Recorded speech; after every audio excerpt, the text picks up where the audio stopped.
households and people with chronic diseases from catastrophic out-of-pocket payments. Calling the governments, local authorities, state authorities, communities, private sector to invest in health, to really allocate more resources, prepaid resources for health services as a measure to address the out-of-pocket spending. The evidence is saying that more resources are allocated through domestic channels to health. This year's Universal Health Coverage Day is themed on affordable health costs. We are sick, a call to action for countries to remove financial barriers and promote accessible, people-centered health systems. As Nigeria renews its pledge to rebuild a healthier, more resilient nation, stakeholders see the real test lies in sustaining reforms that guarantee not just access but equity, quality, and protection for all. Zahra Nasr, reporting for Global TV News. In an effort to bridge the digital divide between urban and rural communities in Nigeria, the Center for Information Technology and Development has successfully trained 16 youth under the Nigerian School of Community Networks. Global Television's correspondent Idris Jibril reports. It all began in 2021 when CTAD launched the Nigerian School of Community Networks, an initiative aimed at strengthening digital access, promoting community-based networking, and advancing digital rights, especially in underserved rural parts of Nigeria. The purpose for the school is to produce people who would have skill and knowledge to be able to design and deploy community network infrastructure in their communities. So the areas where there are no connectivity, as we know there are many places that are lacking connectivity, they can deploy community network structure. 5 years later, the initiative has produced a new batch of graduates, 16 youth, trained and equipped with vital skills in digital networking, with the aim of boosting connectivity and local digital participation in their respective communities. We deliberately brought these students together, first to equip them with the basic skills that one, they need to have community engagement until and unless the community realizes that they deserve maybe a local solution to bridge this connectivity gap. And this can only happen when the community makes some certain contribution. According to CTAD, while Nigeria holds a vast digital and economic potential, lack of youth empowerment, particularly in rural areas, has widened the digital gap. The School of Community Networks is one of the CTAD's responses to this challenge. In the rural areas, most importantly, as the School of Community Network is driving towards contributing towards reducing the digital divide between the rural and urban areas.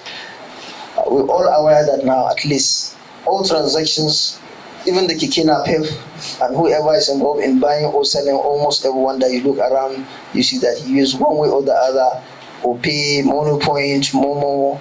It's just give me your number, give me your identity. CTAD believes that with the training such as this, communities once cut off from the digital world will begin to reap the benefits of connectivity, especially in education, communication, and local economic growth. From Kano, Idris Jibrin, Global Television News. The leadership crisis within the People's Democratic Party, PDP, has entered a new phase as the factional National Working Committee chaired by Tanimu Turaki convened a high-profile meeting in Abuja with national ex-official members, National Assembly members, and other party stakeholders. The engagement are aimed at stabilizing the opposition party structures ahead of 2027 general elections. Our political correspondent, Ubong Usoro, reports. The Turaki-led PDP National Working Committee held a strategic meeting with a broad cross-section of party leaders, including ex-official members, National Working Committee members, and the National Assembly caucus, to discuss the way forward for the opposition party. The gathering comes amid deepening internal disagreement over party leadership following last month's controversial national convention in Ibadan, which produced Turaki and other NWC members for a 4-year tenure. Turaki described the consultations as crucial to strengthening parties' cohesion and preparing for electoral competition in 2027. We are going to take this party back to the people. So if we are going to take this party back to the owners, who are Nigerian people. Speaking to key stakeholders, Turaki reiterated that the series of engagements, which include discussion with state chairman and party ex-official members, affirmed the legitimacy and acceptance of his leadership. At any point in time, you will be in a position in your own right to represent this party and to tell anybody who may need to know what the party is doing, what actually we are doing. The Turaki-led NWC has continued to reinforce its position. In a recent development, the party issued formal certificates of expulsion to several key figures, including Nyesom Wike, Ayodele Fayose, and Samuel Anyanwu, over alleged anti-party activities, signaling a hardline stance from the incumbent leadership. Ubong Usoro for Global Television News. Every week, in every corner of the world, millions of Muslims gather for one reason: Jumu'ah.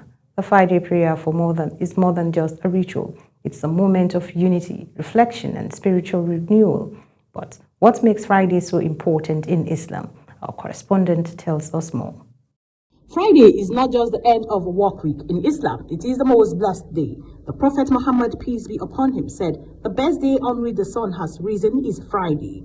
On this day, Muslims are reminded to pause their worldly pursuits and reconnect with their Creator. Jumu'ah replaces the regular Dhuhr prayer and comes with unique blessings that no other prayer carries. It is an obligation for every adult Muslim man and also a weekly reminder to faith, brotherhood, and moral responsibilities. But beyond obligation, there are deeper meanings. In Islam, all the prayers are equal because in every day we have 5 daily prayers. So Jumu'ah stand on the position of prayer number 1 on the day. In Jumu'ah, all Muslims stand side by side, rich and poor, old and young, leaders and laborers, no rank, no barriers, just believers worshiping their Lord together. It strengthens community ties and reminds us that in the eyes of God, we are all equal. That is Zuhr prayer. So it is very, very important. You cannot differentiate. But the attendance of the special Jumu'ah at mosque is very, very significant. The Friday sermon is a powerful moment. It educates, it warns, it uplifts. It guides people through both spiritual and social issues, from morality to justice, from charity to family life. The khutbah is not just a speech. It is a weekly lesson for the soul. Khutbah is one of the requirements of the Jumu'ah prayer. So it is very, very important. In fact, it is the khutbah that will address the entire congregation to tell them what to do. Qualities the modern world desperately needs. Beyond spiritual rewards, Jumu'ah strengthens society, it boosts charity, encourages kindness, builds relationship, and resolves community disputes. For many, it is one time each week they meet their neighbors, elders, and friends. The Friday prayer is more than a ritual. It is a weekly gift, a source of peace, a reminder of purpose, and a doorway to divine mercy. So, when Friday arrives, let your footsteps lead you to the mosque. Let your hearts open to the khutbah, and let your soul find rest in the remembrance of Allah. Sadia Yakubu, reporting for Global Television News. Truly matters. It teaches discipline, humility, and gratitude. The Supreme Court has reaffirmed the death sentence handed to Mariam Sanda for the killing of her husband, Biliamin Bello, in a split 4-1 judgment delivered in Abuja. The Apex Court held that the prosecution proved the offense of culpable homicide beyond reasonable doubt and dismissed her appeal for lacking merits. The court also ruled that the president lacked the authority to grant a pardon on a culpable homicide case while an appeal was pending. You're watching the live broadcast of Midday News. When Midday News returns, Nigerian bids to host 2031 African Games. Details coming shortly, plus business and foreign stories on the other side of this break. Please stay with us.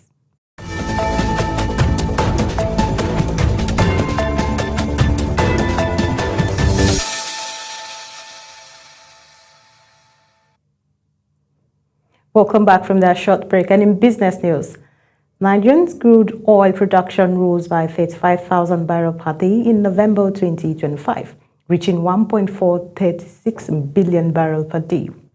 According to the December OPEC monthly oil market report, despite the increased production remains below Nigeria's OPEC quota of 1.5 million barrels per day, marking the fourth consecutive month of the country has missed its target. The improvement was attributed to enhanced upstream security and operational optimization, even as the government seeks a higher production quota. The Federal Executive Council has approved 3 major public-private partnership projects valued at over 6.43 trillion naira, signaling another significant wave of private sector investment into Nigeria's infrastructure landscape. The project for 2 deep seaports and the 460-megawatt hydropower plant form the second batch of PPP initiatives declared by the Council within 1 month, underscoring President Bola Tinubu's push for private capital as a driver of growth under the Renewed Hope agenda. The approval was announced in a statement released by the Director General of the Infrastructure Commission, Jobson Ewalifo. And on the foreign scene, Senegal has suspended all extraditions to France, accusing Paris of failing to cooperate on its own extradition request involving Senegalese nationals. Justice Minister Yassine Fall announced the decision while addressing Parliament in Dakar, saying Senegal will withhold the extradition of 12 individuals wanted by France until French authorities respond favorably to requests for 2 Senegalese citizens currently in France.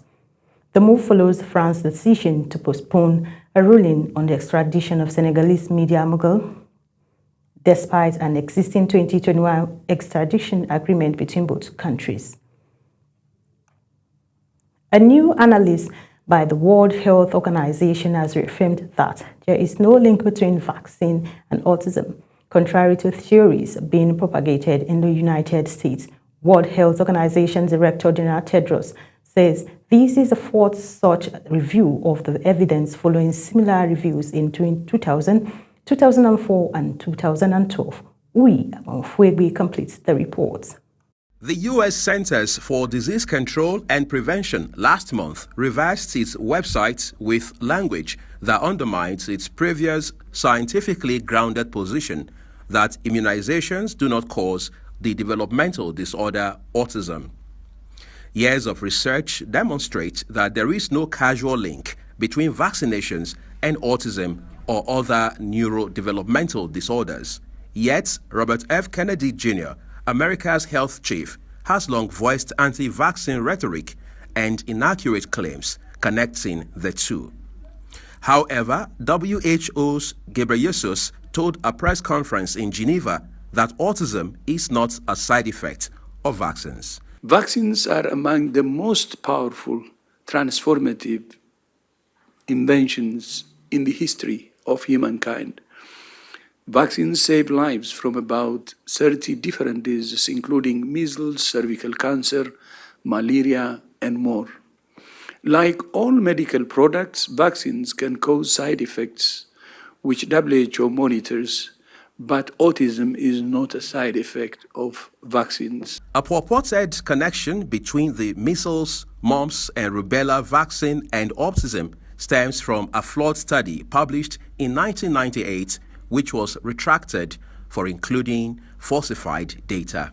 In 1998, a study was published in The Lancet that purported to show a link between vaccines and autism spectrum disorders.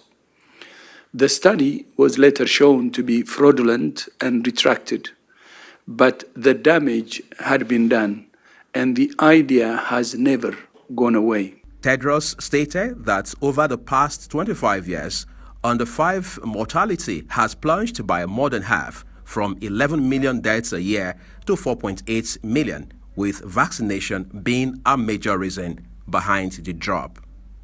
Uyi Agmofwegbe reporting for Global TV News. And in sport, Nigeria has formally submitted a bid to host the 2030 African Games nearly 3 decades after successfully staging the 2003 edition.